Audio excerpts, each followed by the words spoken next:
नमस्कार दोस्तों, आइए आज हम एक बेहद ही मनोरंजक कहानी सुनते हैं जिसका नाम है नाइट शो।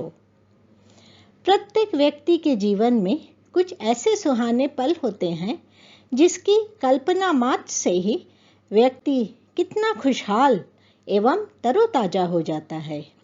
इसी की जीती जागती मिसाल है आज की कहानी नाइट शो।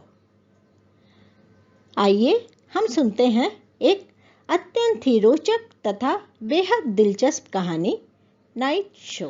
हॉस्टल से घर पहुंचते ही सोहन ने माँ को पुकार कर कहा, माँ, तुम्हें तो पता है ना, आज उदय के भैया की सगाई है, अतः मुझे अभी उदय के घर जाना है। और सुनो माँ, रात को भी मैं उसी के घर रुक जाऊंगा।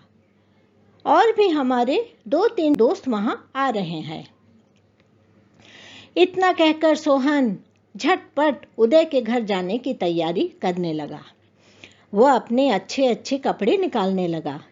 तैयार होते होते सोहन मन ही मन यह सोचकर बहुत ही खुश हो रहा था कि कितने दिनों बाद दोस्तों से मुलाकात होगी।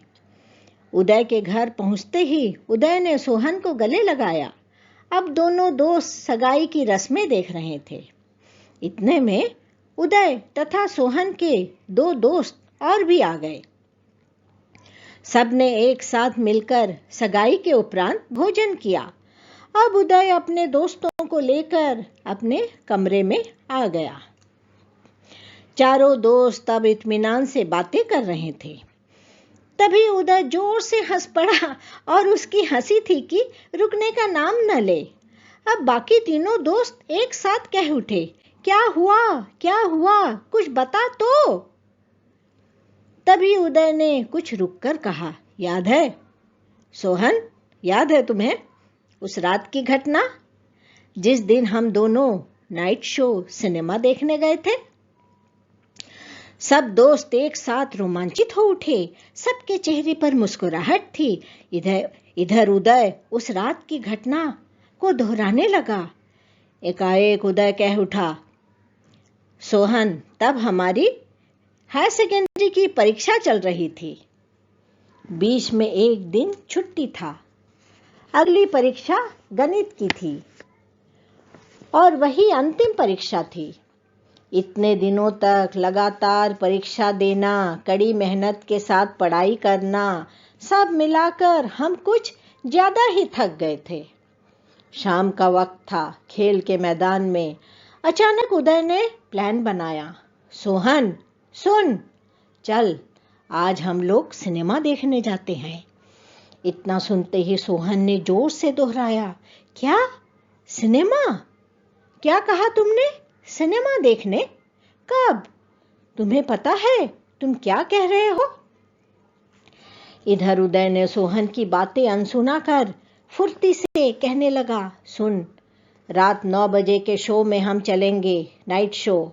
तू घर में कहना मैं उदय के घर जा रहा हूँ पढ़ाई करने, हम एक साथ पढ़ाई करेंगे।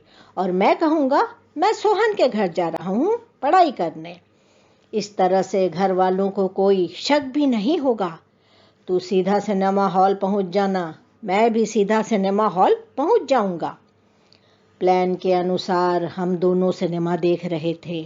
मन में तो डर था ही, कलेजा धक धक कर रहा था, लेकिन सिनेमा देखने की उत्सुकता ने आखिर मन के डर पर विजय पा ही लिया।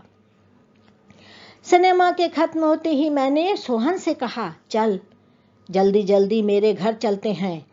तुझे तो पता है ना, मेरा कमरा आंगन के बिल्कुल अंतिम छोर पर है। किसी को शक नहीं होगा, जाकर चुपचाप सो जाएंगी। अगले दिन अगर कोई कुछ पूछेगा तो कोई नया बहाना बना देंगे। अब हम दोनों दोस्त बड़ी तेजी से पांव चलाकर घर की ओर बढ़ने लगे। जो ही हमने आंगन में कदम रखा, हमने देखा पिताजी हमारे कुछ चिंतित और कुछ परेशान सामने खड़े हैं। यह दृश्य देखकर हमारी तो सिट्टी पिट्टी गुम हो गई। पिताजी ने गुस्से में चिल्लाकर कहा, कहाँ गए थे तुम लोग? मैंने भी बिना कुछ सोचे डर डर के कहा, सिनेमा। पिताजी ने मेरी ओर गुर्राई आंखों से देखा और सोहन से कहने लगे, तुम तुरंत घर जाओ। तुम्हारे पिताजी को रात को दम्मे का दौरा पड़ा था।